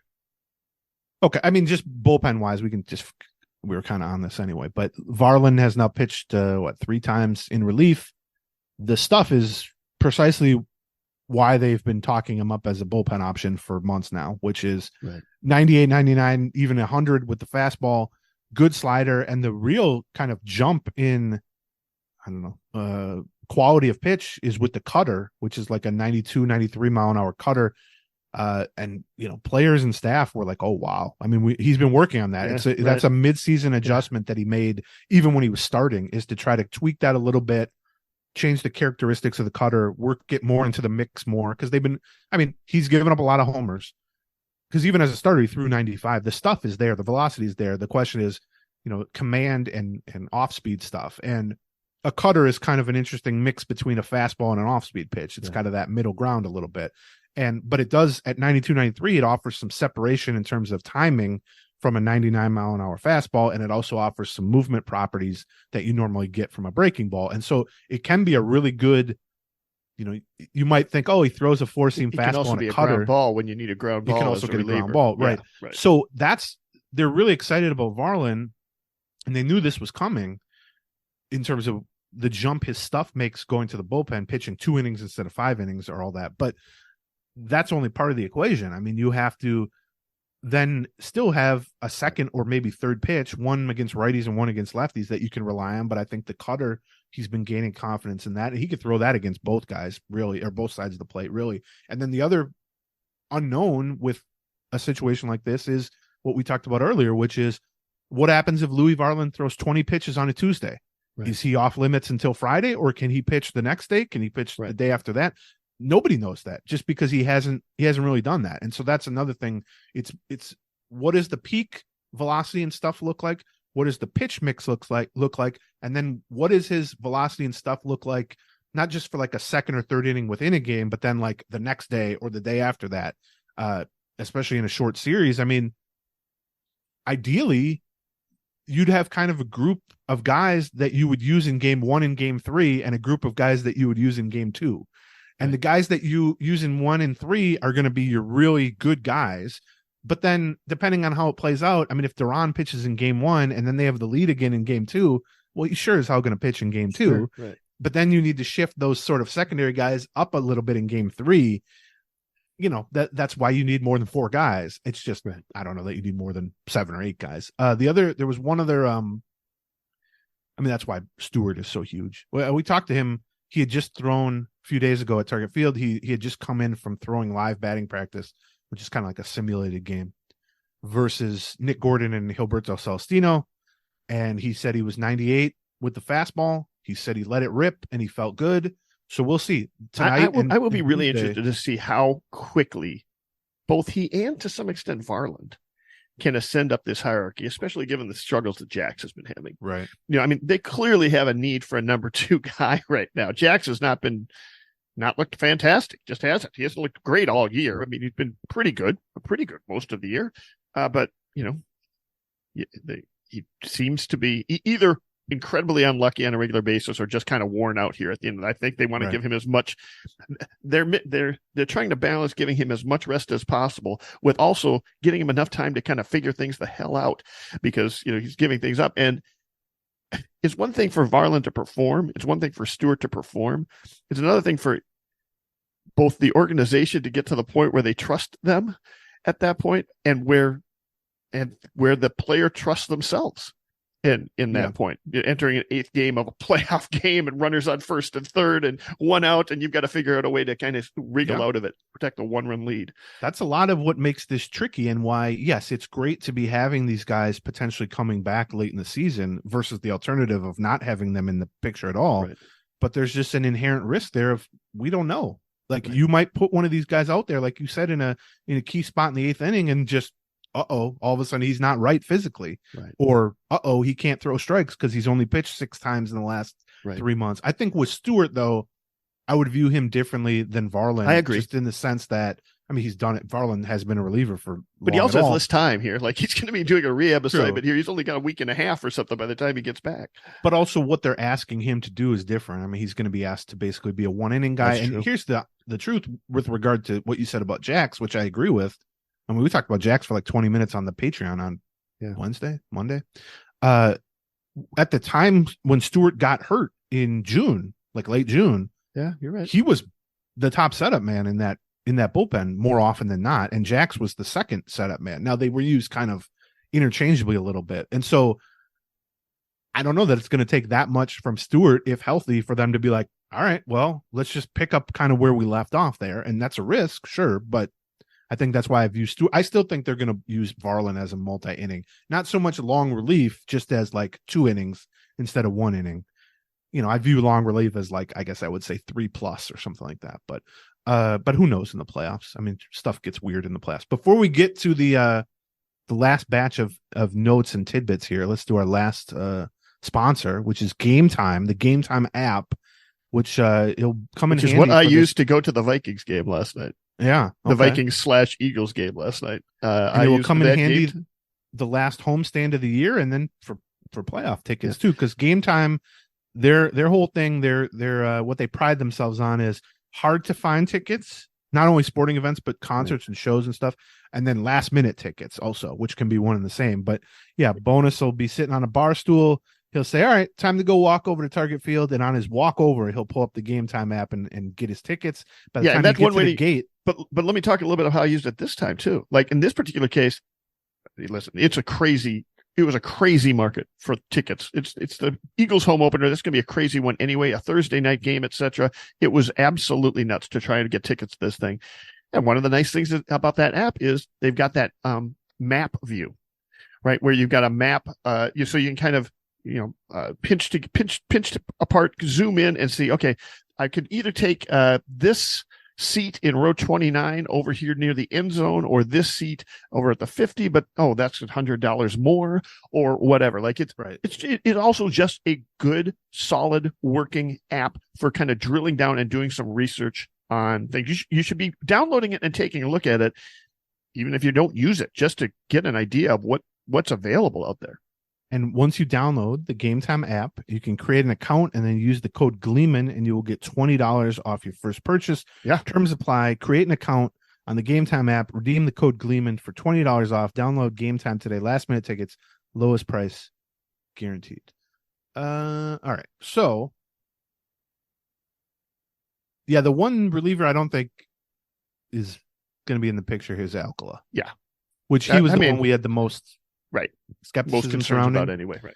I just don't see him having enough time to, just kind of perform, but beyond that, just like convince them or get back into reestablish himself in the pecking order, because he was the one who really wasn't in the pecking order much to begin with. And so he has a much longer road. Like Agreed. I said with Brock Stewart, you can just say to Brock Stewart in your mind, well, we'll just put him right back where he was. Right. Well, if you put Alcala right back where he was, he probably isn't on the playoff roster anyway. Even if he's healthy. Exactly right. Yeah. That's where the bullpen stands.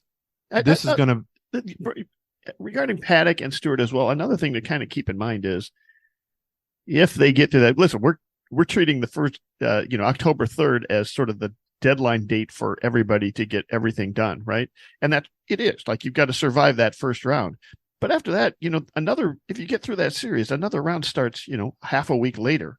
Or the following weekend, you might have one of these guys who's available, not available, or you're not quite sure about him by the 3rd, but maybe by the 8th or something like that, you feel a little bit more confident for the 2nd round or the 3rd round. If they should advance you just to the final 4 of the Preposterous Statement tournament for on September 15th in year 20 of not advancing past the first round. Being like, let's talk. I'm feeling good about this team. I'm feeling good about this team. You might. I do have to remind myself. I do have to remind myself that even though, they are kind of cruising to a division title, this team is still like 8 games over 500 or 7 games over 500 is all. And they're 7 games over 500 in a bad division, which, suggests they're really closer to a 500 team. Yeah. And they're going to be playing, one of 3 teams that are, 20 games over 500.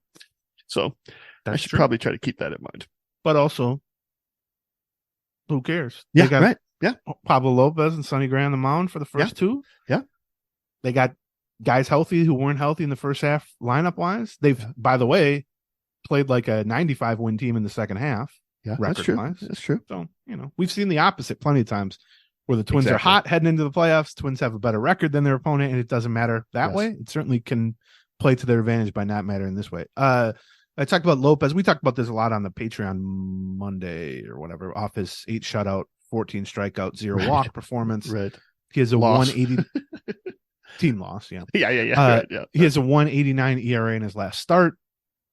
He has been, save for like a 4-start stretch in May where he kind of scuffled a little bit. Yeah. He has been above and beyond what they hoped to be getting, which was a frontline starter. Right. They knew he was good, but they kind of immediately tweaked his pitch mix, essentially invented a new pitch, which is a sweeping curveball slider that he's now used a quarter of the time that he had never used before. He still has the great changeup. They've also added like 1.5 or 2 miles an hour to his fastball. And they've kept a guy who has a long history of shoulder and arm problems healthy. I mean, he's going to set a career high for innings. He's already passed 200 strikeouts with 3 or 4 more starts to go. They thought they were getting a good pitcher. Part of the reason they specifically targeted him, and part of the reason they were willing to pay such a premium in trading Luis Arraez for him, was they thought, well, he's not just a good pitcher now. We think we can change this and change that, or keep him healthier, or add some velocity. And on almost every front there, it's worked. Now it has to work for the next 3 weeks and then into the playoffs for that to really matter. But the Pablo Lopez side of that trade has worked out, the 90th percentile outcome or whatever so far. And you toss in the fact that they managed to quickly sign him to a 3-year contract extension too, right? Yes, as he's 28, 29 years old or something. I will also say that part of the reason they were willing to trade Luis Arraez was not that they thought anything poorly of Luis Arraez as a player or a person. He was beloved on and off the field. But the concern with Luis Arraez was his knees, his defensive versatility, and his ability to not physically wear down in the second half, which essentially happened every year with the Twins. Either he went on the IL for a long stretch, or he played through and limped around, and just the power disappeared and the batting average sunk. I looked up his second half numbers. He's actually been hitting a little bit better the last week or so. Yes, he has. Yeah. He has a 740 OPS in the second half. And I'm not here to tell you that's horrible or anything. Yeah, he's hitting 297. That's just still pretty good. Right. For somebody who's, but perceived as slumping. Yes, right. Absolutely. Right. But it goes along with why they were willing to trade him, which is, they kept saying this thing didn't look good for them at the beginning. I mean, Lopez got off to a good start, but then Lopez struggled a little bit, and Luis Arraez was hitting 410 through 2.5 months. Right. People were like, oh, wow, they screwed up. I mean, at the end of this first season of this trade, which it's going to be judged on multiple seasons, obviously, Luis Arraez is going to have a 800 OPS and 125 OPS plus. Right. And Pablo Lopez is going to throw 200 and something innings with a 3.25 ERA and probably start game 1 of a playoff series. And so I know it's a lot more fun to be like, oh, the Twins really ripped this team off in a trade. And I know there have been plenty of opposite cases where it's like people get so depressed and obsessed about the Twins being ripped off in trades. And, that's fine. It doesn't hurt the Twins if Luis Arraez is good for the Miami Marlins. You know what I mean? Well, and the Twins have found, production to replace Luis Arraez, with between listen, he was going to play at best second base, probably first base. And now they've got Kirilloff at first base and, some combination of Polanco and Julian at second base. Right. Part of what you have to do to build a team is, take those assets that you have maybe too much of and trade them for some of the assets that you don't have enough of. And the fact that, I think it's a huge part of it that Pablo Lopez was willing to sign a 3-year deal. Now it's got to work out. He's got to stay healthy, but when we got 200 strikeouts in a year, that means you're throwing a lot of innings, and he's been a horse for this team, and having that guy at the top of your rotation for the next 4 years is a really nice luxury to have for a team. So, especially a team that has struggled to find guys like that, essentially since post Johan. Right. I mean, just put it this way. Like, again, I'm not attempting to criticize Luis Arraez, but I think this is more a reaction to people trying to pass verdict on this trade 2 months in or whatever. It's changed a lot since then. But like you said, let's say you undid the trade today. I'm not sure the Twins would have a better record. I mean, they're probably going to win the division either way, but think of it this way. Game 1 of a playoff, where's Luis Arraez playing in this lineup? Now, I'm not here to tell you Alex Kirilloff is better than Luis Arraez, but I think you would probably be playing Luis Arraez at DH or first base in place of Kirilloff, because you're going to be starting Polanco at second base. Polanco's having a really great second half and a good overall season, and he's a much better defender than Luis Arraez. And then Ed Julian, go look at their on-base percentage and slugging percentage. They're essentially identical, even though they get there in much different ways. Right. Arraez and Julian. I don't know that you'd want to, maybe you prefer Arraez stylistically over Julian in the DH spot against righties, but it's not going to be a huge upgrade. The flip to that is now try to take Pablo Lopez out of this rotation for the playoffs. Right. Yes. How good do you feel about that? You have Sonny Gray. Kenta Maeda is probably starting game 3, which exactly. And so that's You can debate all that, and I'm not saying it's some huge game changer either way, but that's like you said, that's precisely the line of thinking that led to the trade, which is we have a much bigger need always at the top of the rotation Right. than we do a left-handed bat at the bottom of the defensive spectrum, even when that left-handed bat is incredible. And I think that's sort of played out over the course of the season. And I think I can't speak to the Marlins end of it. And they might make the playoffs too. They're still in the mix for a wild card. But I can speak to the Twins end of it, which is they absolutely needed 200 good innings atop the rotation more than they needed, 500 at bats atop the lineup, given the way their other left-handed bats have stepped up and performed here. And so I don't know. It's we'll relitigate this thing, I'm sure, every 6 months for the next 20 years or whatever. Yes. But Right. It has changed quite a bit. Let's see. And also, I was watching the Marlins the other day, and I'm sad to say that Luis Ariz can barely run again. I mean, we've seen it play out year after year with the Twins. He hit 236 in August. I thought maybe he was about done.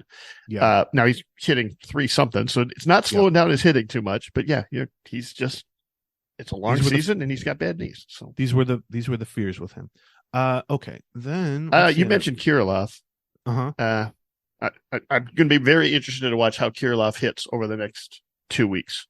2+ weeks. I mean, he's only been back 5 games or something, but hasn't been embarrassing, but also hasn't lit it up the way we saw him do beforehand. I wouldn't expect him to necessarily light it up after a month and a half off, but this lineup looks a lot different if Kirilloff is a number 3, number 4 hitter as opposed to a number 7, number 8 hitter, which is what he looks like now. So. Yes, I agree. I would very much caution with Kirilloff. Especially in the small samples here, do not get caught up. I'm trying to look up his monthly splits, but don't get caught up in the box score. Don't get caught up in whether he went 0 for 3 or 3 for 3. Look at, did he drive the ball? Yeah. A ball in terms of faith in him heading into the playoffs. I will take a ball robbed. Sure. Double robbed and turned into an out on the warning track. Right. Over 3 bloop singles. Right. You know what I mean? And so exactly right. Yep. In his first couple games back, he did scold a few balls to the fence that got caught. His hits actually have been of the cheaper variety. Right. And so you look and you go, well, how do you balance all that out? All I'm looking to see from Alex Kirilloff is he hitting the ball hard, and is he, at least on some of those hard hit balls, elevating the ball? Right. Yes. I don't care if he hits 100. I don't care if he hits 400. Over 10, 12 games, whatever it ends up being that he starts. I just want to see, is he driving the ball? And to me, I mean, this is always sort of true, but it's definitely true now. I will place much more faith in his expected batting average, his expected slugging, or just the raw exit velocity numbers than, well, did he get 3 hits yesterday? Because as we've seen, some of his hits are not that encouraging, and some of his outs are much more encouraging. Really encouraging. So, but I agree. I mean, he's one of the biggest. I mean, honestly, if you had to just say, what's the biggest X factor for the pitching staff and for the lineup right now, not in terms of who the best players are, but in terms of the widest gap between a good outcome and a bad outcome and what that could mean for the Twins, I think it's Kirilloff in the lineup and Brock Stewart for the pitching staff. Yeah, I agree. Because if Brock Stewart is healthy, he's your best reliever or your second best reliever. And if Kirilloff is healthy, he's one of your 2 or 3 best hitters. Right. But there's very decent chance that neither of those things happen. Right. That's right. In which case, you got some changes to make. Let's see. There was one last. Well, I wrote yesterday about how the Twins' depth, I mean, this is something we've talked about throughout the season, but how the Twins' depth has really kind of rescued them. We talked about at the top of the show. War of attrition, Yes, and how Cleveland is the one that has faded because of injuries, not as many as the Twins have had. But the remarkable thing about this season is the Twins are playing some of their best baseball down the stretch. They have an excellent record since the All-Star break. They have a winning record in September so far, despite playing some pretty tough opponents. The other teams in the division have completely fallen by the wayside. But the remarkable thing is they haven't been as injured as last year when they led the league in days lost to the injured list. But they're 6th most in MLB in terms of days lost. And anybody who's listened to this show or even just listened to today's episode, we spend half of every show talking about Okay, well, here's the bullpen guys who are trying to come back. What's the latest with Buxton? Is Michael Taylor coming? I mean, there's just never a shortage of injuries to update on and to, plan out and to try to do the math on for the roster. And yet, in contrast to last season, they're playing their best baseball at a time when the depth is being tested the most. And that's all because of, the decision, like we just talked about, to pay a premium for Pablo Lopez, even though you had a full rotation at the time. And that somewhat controversially pushed Bailey Ober to AAA to start the season. It pushed Louie Varland down even further on the depth chart. Well, where would they be without that? And how much more confident are they in the playoffs because of Pablo Lopez?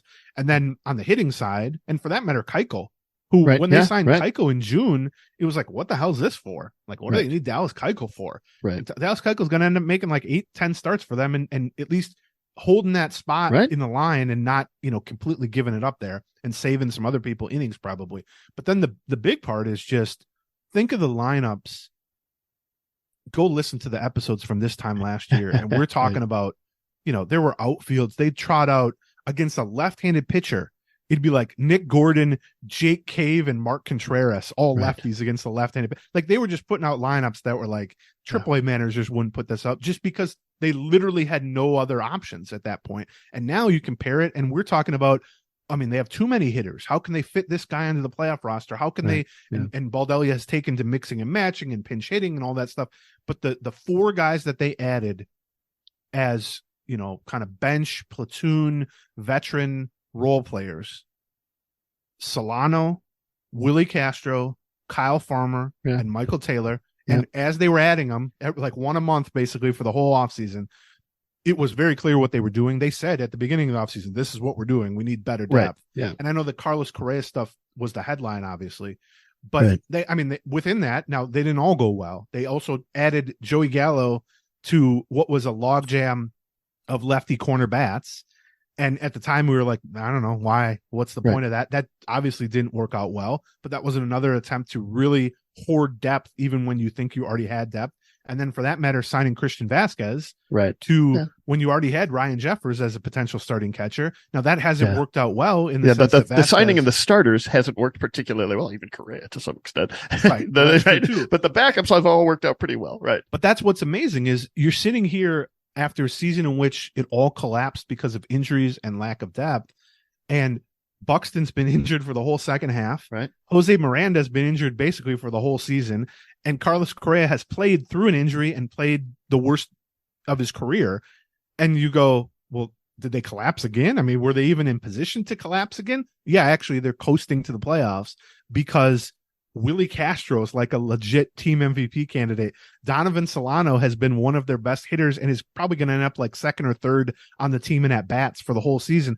Kyle Farmer has, going to end up starting 70 games across the infield, including right now filling in for Correa, and is going to post a, above average OPS. And then Michael Taylor basically was supposed to split time in center field, is going to end up being the starting center fielder for, 110, 120 games. He's already got 20 homers. He certainly has played Gold Glove caliber defense, and he might, I'm going to guess, start game one of a playoff series. And so their ability to identify that as a weakness, which was easy coming off last season, and to actually do it all while also pursuing, the Pablo Lopez trade, re-signing Correa, signing Vasquez. Now, not all of them worked out, like I said, but think of where this team would be without Solano, Castro, Farmer, Taylor.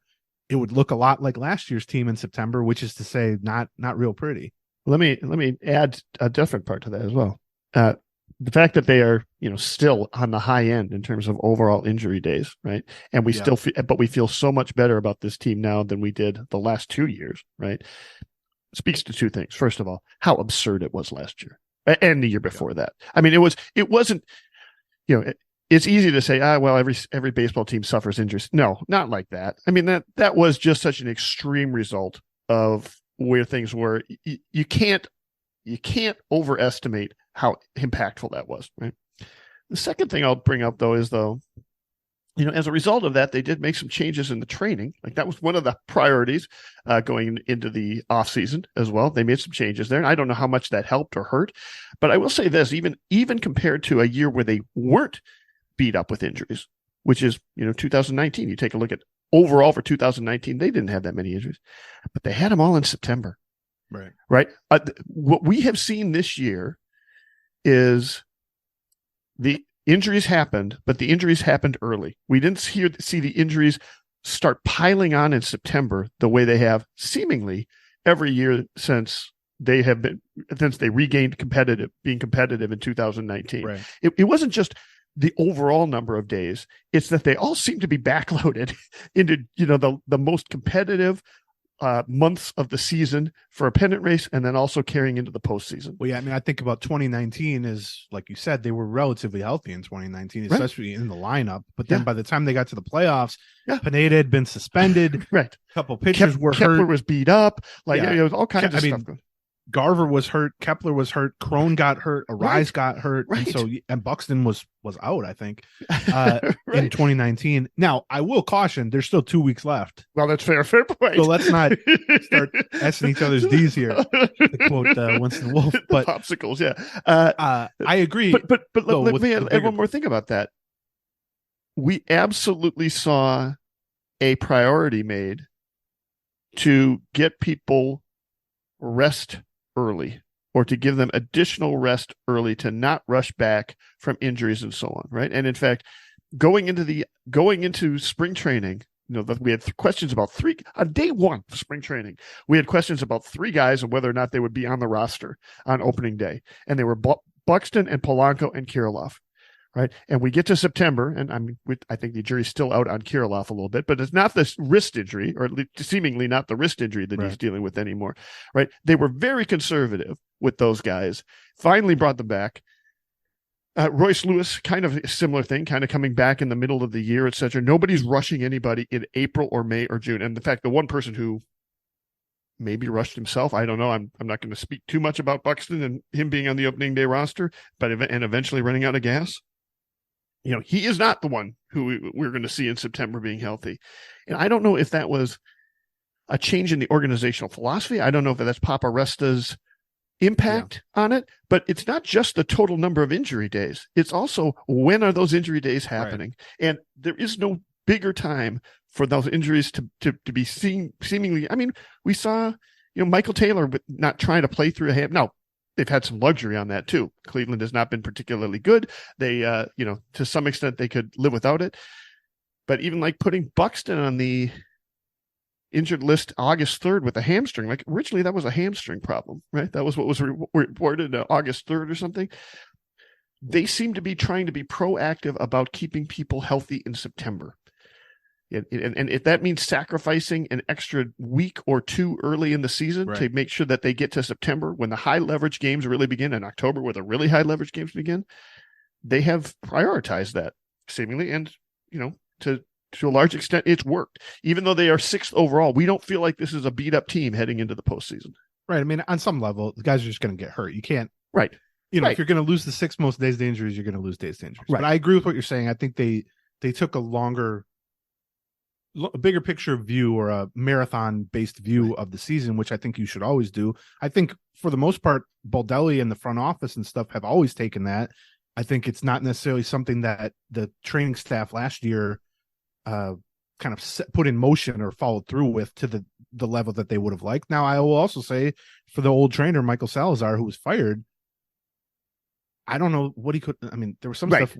He's not a miracle worker. Yeah, I don't mean to beat him up on this, or give too much credit. Right. But I think your larger point is a good one. And look, you got to get through these last 2 weeks, or none of this matters.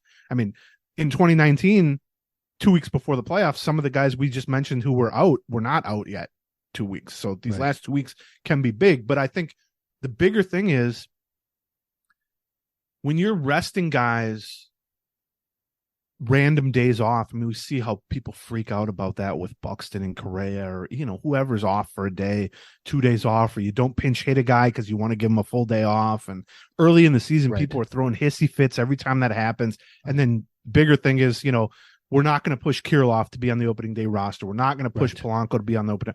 Well, nobody likes that. It's delayed gratification. I mean, that's what it is. And in the moment, that's never good. I mean, nobody likes to go, oh, this guy's not going to play today, or this guy's going to take the first month off. You're not doing that to feel good in the moment.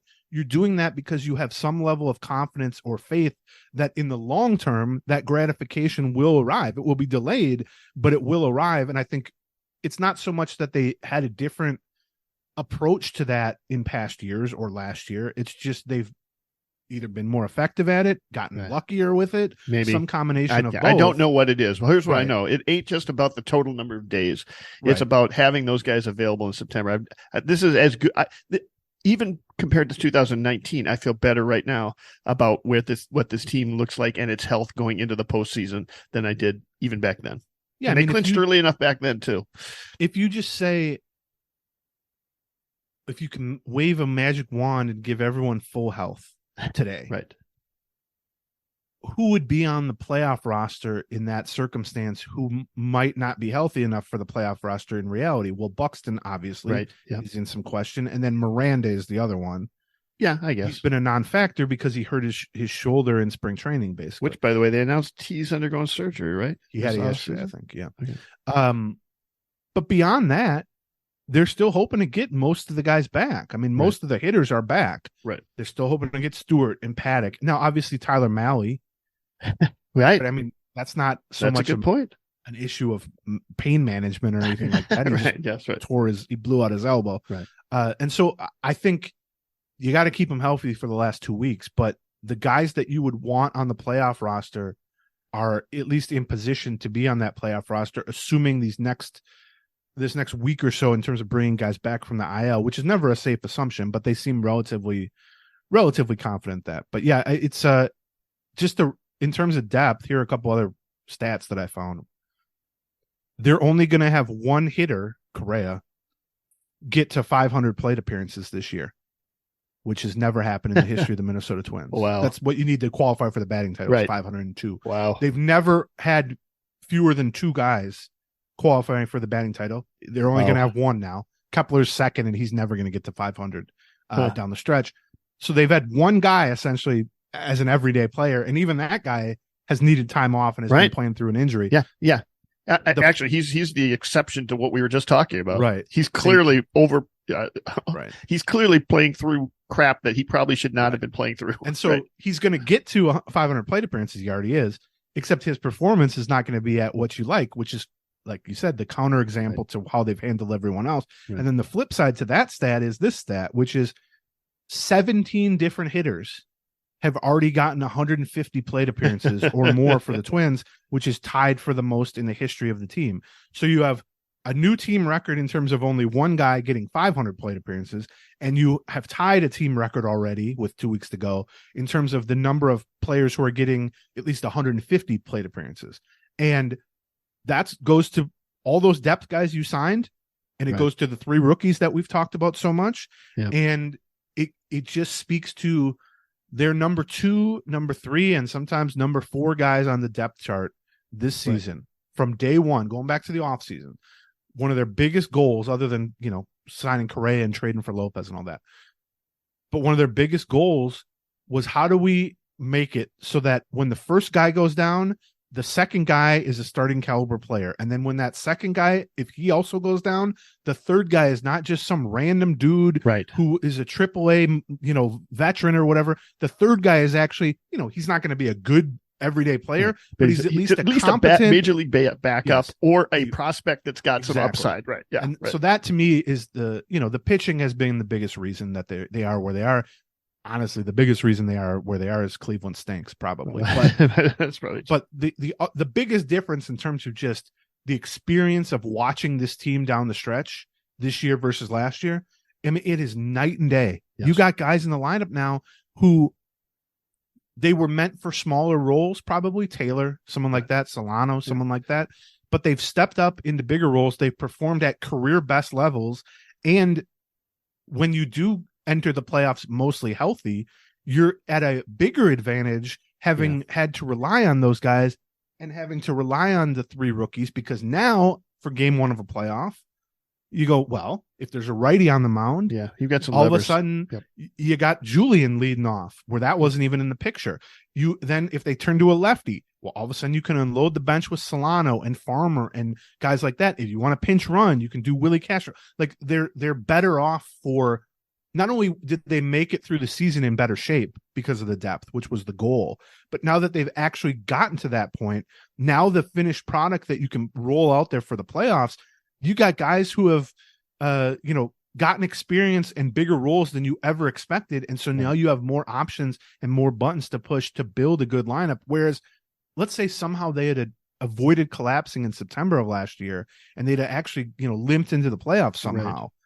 The lineups that you would have put out there for game one of a series, they would have been ridiculous looking. You wouldn't have even been able to platoon guys, let alone have quality guys up and down the lineup. It'd be Randy Dobnak starting in Yankee Stadium, kind of absurd. Basically, right, for like a whole roster. Right. That's right. Yeah. And then here's the last stat on that, and then we can shut up.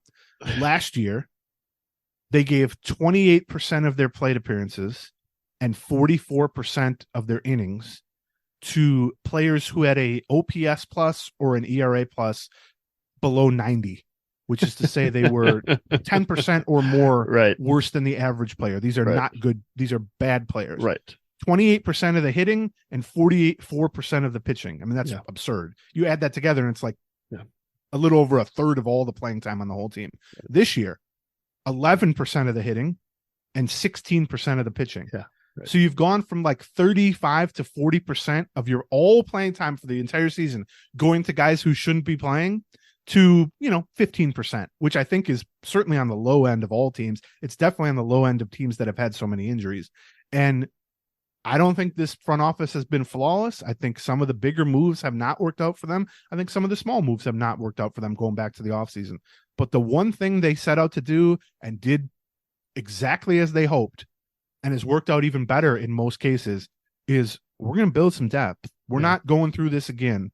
We're going to think we're going to be less injured, and that did prove to be the case, but we're not going to count on not being injured at all. And when we do get injured, we're not going to be turned into, I don't want to say any names because it's going to be sad, but you don't have to turn to someone who has no business starting games down the stretch or into the playoffs. You can turn instead to veteran guys who are role players who have asked to step up into bigger roles, can actually do the job. And I think that has been, I'm very curious to see this offseason, this upcoming offseason, if they take the same approach, even though it's not as big of a need now, you've had better health, you have some of the rookies you've got a crowded roster. Right. Yeah. So I wonder, I do think they're going to try to trade some bats for arms. I think that makes sense. But are you still going to try to fill the bench with the Donovan Solanos and the Kyle Farmers and the Michael Taylors versus some guys who you might not be as comfortable with playing, 300-400 at bats or something. Like Andrew Stevenson instead of Michael Taylor, which are you going to go with? I mean, honestly, Andrew Stevenson, they'd have played him every day in center field last year if they had him on the roster. That's the thing. That's where they were at last year. They would have killed for Andrew Stevenson last September. And now we're arguing, can they find a spot for him on the entire roster? Right. Yeah. And that's the difference here. All right. Thank you. We'll be doing Monday morning. We'll have a show where we'll Monday afternoon, actually. Monday afternoon we'll have a show. Where we'll wrap up the what they did in Chicago. We'll have hopefully some key injury updates. We might have some clarification on potential playoff opponents. The magic number by that point might be about 3. Who knows? And then Wednesday we'll either do a mailbag, something like that. But either way, we would love for everyone to join us on the Patreon side. Like I said, we're closing in on 4,000 subscribers. So if you're thinking to yourself, I don't want to join this weird club. Like, how many people are even in this club? Well, 4,000, 3,850 or something are in. Join the 4,000 weirdos. Yeah. Get us to 4,000 by the playoffs. That sounds good, right? And you join up. You're going to get Monday and Wednesday episodes down the stretch, and then once we get to the playoffs, we're probably going to be doing pre and post game episodes. I mean, pretty much every day, maybe even multiple in some days. So I think you'll enjoy it. If you enjoy this show, it's PATREON, patreon.com/Gleeman. Come join us, get us to 4,000. We'll count down this magic number together, and then we'll see what the hell happens in the playoffs, good or bad. It'll be fun to cover. And thanks to our sponsors that keep some of these free on Fridays, Harry's and HelloFresh and SodaStick and Better Health and Game Time. Those of you who are not on the Patreon, we'll talk to you next Friday. Those of you who are on Patreon, we'll talk to you Monday. Bye-bye. Bye, Barney. I love you. Gleeman.